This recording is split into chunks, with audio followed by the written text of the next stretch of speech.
Örgü mü dediniz kanalımdan dünyadaki tüm dostlara selamlar, sevgiler, saygılar. Örgü mü dediniz kanalıma hepiniz hoş geldiniz. Bu videomda sizlere görmüş olduğunuz bu güzel battaniye çalışmasının nasıl yapıldığını anlatmak ve paylaşmak istiyorum. Umarım sever ve beğenirsiniz arkadaşlarım. Beğeni ve yorumlarınızı videomun alt kısmında yapabilir. Ayrıca paylaşımda bulunarak daha çok kişilere ulaşımını sağlayabilirsiniz. Şimdiden hepinize sonsuz teşekkürlerimi sunuyorum. Evet, küçük küçük motiflerden oluşmuş kilim desenli gibi duran, ayrıca 40 yama modellerine de benzeyen, böyle evdeki iplerinizde değerlendirebileceğiniz güzel bir battaniye çalışmasını gelin hep birlikte örelim. Örerken stres atalım arkadaşlar. Motiflerimi yaparken kullanmış olduğum tığım 3 milim arkadaşlarım. İplerim ise Alize Cotton Gold'un, şöyle göstereyim, bir tanesi 62 numara, diğeri ise batik olan da 57-42 arkadaşlar. Şöyle batik bir ip. Şimdi burada son motif kaldı. Çok kolay bir motif olduğu için sadece bir tanesini yapıp sizlere anlatmak istedim. Daha sonra kenar işlemine geçip modelimizi, battaniyemizi tamamlayacağız. Şöyle bir halka yaptım. İçine giriş yapıyorum. Ve buraya şöyle tuttum.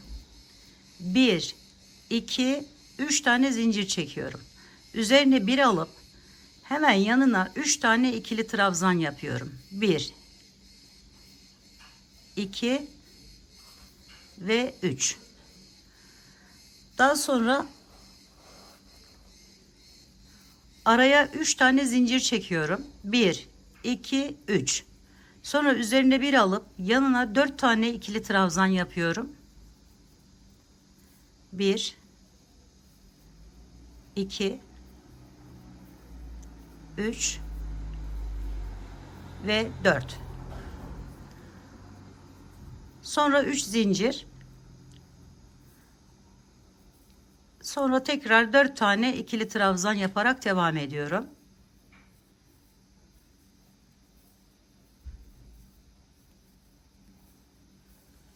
Sonra tekrar 3 zincir ve 4 tane ikili trabzan yaparak son köşem içinde yerimi hazırlıyorum.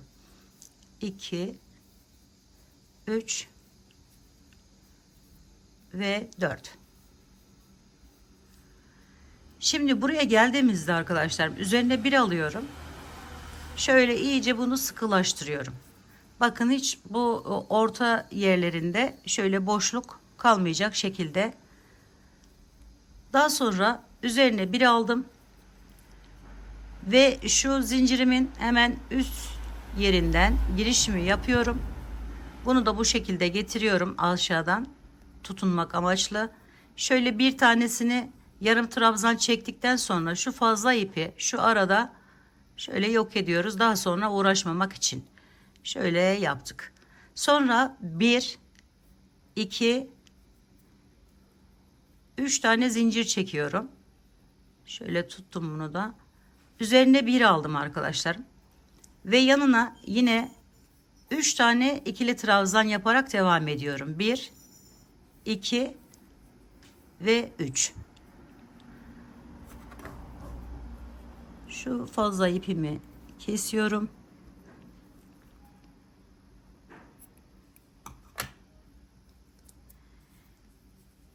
Arada bir zincir çekiyorum. Üzerine bir alıyorum. Bu köşeye geçiyorum. 4 tane ikili trabzan yapıyorum. 1, 2, 3 ve 4. Daha sonra 3 tane zincir çekiyorum. 1, 2, 3. Tekrar 4 tane ikili trabzan yapıyorum. 1, 2, 3 ve 4. Şimdi bu iki kenarı bakın şu araya şuraya ekleme yapacağım. Eklemesi de gayet kolay arkadaşlar. Şimdi bir tane zincirimi çektim. Modelimizin tamamı yani motifimizin bitimi bu şekilde. Yani bütün köşelere şöyle 4'er tane ikili trabzanlar yapıyoruz. Bu köşeye de bu köşeye de. Arada bir zincirimiz var. Sonra bakın şöyle, şimdi yine 1, 2, 3 ve 4. 4 tane zincirimi çektim. Bir tane zincir çekiyorum. Ekleme yapacağım arkadaşlar. Geliyorum. Ekleme yapacak olduğum motifimin hemen şöyle köşesinden giriş yapıyorum. Ve bunu da alıyorum. Buradan buraya bağlıyorum. Sonra bir tane zincir çekiyorum. Üzerine bir aldım. Ve bu boşluğa tekrar 4 tane ikili trabzan yapıyorum. 1, 2, 3 ve 4. Bir zincir çekiyorum. Bakın şu kenarda bulunan boşluktan şöyle giriş yapıyorum. Buraya tutundum. Bir zincirle bağlıyorum. Üzerine bir alıyorum ve diğer köşeme geçiyorum. Yine 4 tane ikili trabzan yapıyorum. 1, 2, 3, 4. Bir tane zincir çekiyorum. Şöyle bıraktım. Bakın şu birleşim yerimiz, 3 motifimizin birleştiği yer. Hemen şu köşeden şu şekilde bir giriş yapıyorum ve bunu da alıyorum. Buradan çekiyorum. Bir zincir çekiyorum tekrar. Üzerine bir alıp 4 tane yine ikili trabzan yaparak devam ediyorum. 1, 2, 3 ve 4. Sonra bir zincir çekiyorum. Diğerine geçiyorum. Şöyle aradaki boşluktan giriş yaptım. Şunu aldım. Bu şekilde çektim ve buraya bir zincirle bağladım. Üzerine bir alıyorum. Son köşeme geldim. Şöyle 1, 2, 3, 4. Şimdi burada bir zincirimi çekiyorum. Son köşem olan, bakın bu motifimin son köşesi. Buradan giriş yaptım. Hemen buradan çekiyorum. Bir zincir çektim ve geliyorum. Buradaki ilk baştaki yerimden şöyle alarak buraya bağlayıp bir zincirle sabitledikten sonra motifimi tamamlamış ve eklemiş oluyorum. Bakın şöyle bir görüntü elde ediyoruz. Motifin yapımı gayet gördüğünüz gibi çok kolay arkadaşlarım. Sadece motifleri eklerken dikkat etmeniz gereken yerler var. Onları şimdi sizlere anlatacağım. Önce bir kenarını da göstereyim size nasıl yaptığımı. Kenarını dilediğiniz şekilde yapabilirsiniz bu arada. Onu da söylemeden geçmeyeyim. Şöyle fazla ipimizi de hemen keselim arkadan.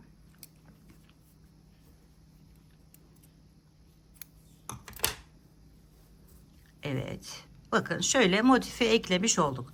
Şimdi kenar kısmına bakın, ben bu şekilde yaptım. Şöyle içindeki bu yerlere de uyumlu olsun diye şöyle ve bu renkle yapmak istedim. Siz dilediğiniz şekilde ve dilediğiniz renklerle yapabilirsiniz tabii ki de. Şimdi buradan başladım bakın. Şöyle buradan bir ilmek çıkar şey yaparak, bağlayarak şimdi yapacağımız işlemi yaptım arkadaşlarım. Şöyle düşünün. Şu yerden başladığımızı düşünün. Şöyle bir tane sık iğne yapıyoruz önce. Sonra 1, 2, 3, 4 tane zincir çekiyoruz. Üzerine bir aldık. Ve bu boşluğa hemen aynı sık iğnemizi yaptığımız boşluğa, bazen 4 fazla oldu, 3'e düşürebiliriz bunu. Böyle ayrık ayrık durmasın. Şimdi buraya 4 tane ikili trabzan yapıyorum. 1, 2, 3, 4. Evet, bu şekilde bakın. Sonra bir tane zincir çekiyorum. Biraz gevşek olsun. Ve buraya geliyorum. Buraya bunu sık iğne ile tutunuyorum. 1, 2, 3 tane zincir çektim. Üzerine bir aldım. Hemen bu boşluğa şöyle 4 tane ikili trabzan yapıyorum. 3 ve 4. Sonra bir zincir çekiyorum. Buraya geçiyorum. Bakın köşem burası. Özellikle burayı göstermek istedim sizlere. Şöyle bir tane sık iğne yaptım önce. Sonra tekrar 3 tane zincir çektim. 4 tane ikili trabzan yaptım yanına. 1 2 3 ve 4. Bir zincirimi çektim. Aynı yerin içerisine arkadaşlarım bu defa. Bakın buraya giriş yaparak buraya bir tane sık iğne yaptım. 1 2 3 tane zincir çekip 4 tane tekrar ikili trabzan yaparak devam ediyorum. 1 2 3 4. Evet, köşemiz, kenar dönüşümüz bu şekilde oluyor arkadaşlar. Bir zincir çektim. Tekrar buraya giriş yapıyorum. Sırada gelen yere 1 2 3 zincir çekip 4 tane ikili trabzan yapıyorum. 1 2 3 ve 4. Sonra bir tane zincir çekiyorum. Zaten bitirmiş oldum. Geliyorum, hemen buradan girişimi yapıyorum ve buraya şöyle sık iğne ile bağlıyorum bunu. Bir tane zincirle sabitleyip kesiyorum. Evet, burayı da bakın bu şekilde çevirmiş oldum. Şimdi şu iplerimi de hemen şöyle arasından geçirip fazlasını keserek battaniye çalışmamızı tamamlamış oluyoruz arkadaşlarım. Bir buhar ütüsü yapmamız gerekiyor. Şöyle göstereyim size. Evet arkadaşlar, buhar ütümüzü de yaptıktan sonra görüntümüz bu şekle gelmiş oluyor. Bakın şöyle bir kilim deseni, bir yama deseni gibi olmuş oluyor. Şimdi ben batik bir ip kullandığım için böyle renk geçişlerim özellikle denk getirmeye çalıştım. Bir taraf kahverengi, bir taraf böyle lacivert gibi, gri gibi olan yerleri bunları tek renkte yapabilirsiniz. Tek renklerden yaparsanız daha farklı, daha değişik görünür. Şimdi bunu biraz kısaca şöyle anlatmak istiyorum. Şöyle başlayın arkadaşlarım. 3 tane bir rengimizi başlıyoruz. Araya bir tane beyaz, 5 tane diğer rengimizden, bir tane beyaz, 3 tane yine bu başa kullandığımız renkten.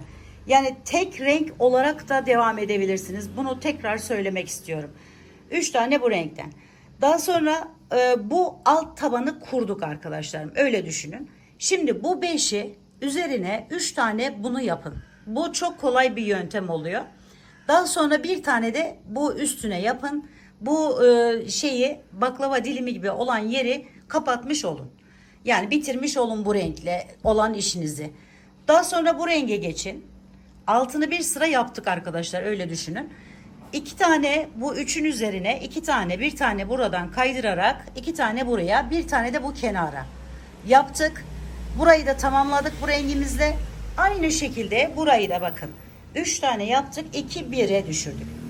Şimdi bunu yaptıktan sonra buradaki arkadaşlar araya, bu ikisinin arasına bakın diğer rengi, yani arada götürmek istediğiniz bu rengi motiflerinizi yapın, şu şekilde ekleyin. Şöyle. Burayı da bu şekilde bakın şuraya gelecek zaten. Bunun üzerine de bir tane beyaz yapıyorsunuz ve bu bunu tamamen çerçevelemiş oluyorsunuz. Bunu yapmıştık. İkinci sırada şöyle devam ettik, geldik ve kapattık. Sonra burayı yaptıktan sonra boşluklar oluşacak. Şu iki beyazın arasına yine hangi rengi istiyorsanız o şekilde. Bakın ben kahverengi olanı bu şekilde denk getirmeye çalıştım. Böyle sıra sıra gidecek arkadaşlar. Daha sonra işte dediğim gibi buna başlıyoruz. Bir tane yapıyoruz. Sonra 3 tane yapıyoruz. 5 tane yapıyoruz. 3'e 1'e düşürüyoruz. Yani şu parçayı şu şekilde tamamlamış oluyoruz. Sonra geçtik diğerine. Aynı şekilde onu da, bu iki beşli zaten. Bu beşliyi tamamladık, bitirdik. Sonra yine aynı şekilde kenarındaki beyazları şöyle yaparak burayı da tamamlıyoruz. Oluşan boşluktan tekrar bir tane daha başlıyoruz. ve bu şekilde devam ediyor. Motifimiz çok kolay. Eklerken de bunlara dikkat ederseniz böyle güzel bir görüntü elde edersiniz arkadaşlarım. Evet, umarım sevmiş ve beğenmişsinizdir. Beğeni ve yorumlarınızı bekliyorum arkadaşlarım. Ayrıca Örgümü Dediniz kanalıma abone olmayı, beğenmeyi, yorum yapmayı, paylaşımda bulunmayı unutmazsanız çok mutlu olurum. Bir dahaki en farklı, en değişik örgü model, teknik ve tasarımlarında görüşmek üzere. Hoşça kalın, sağlıkla kalın, Allah'a emanet olun.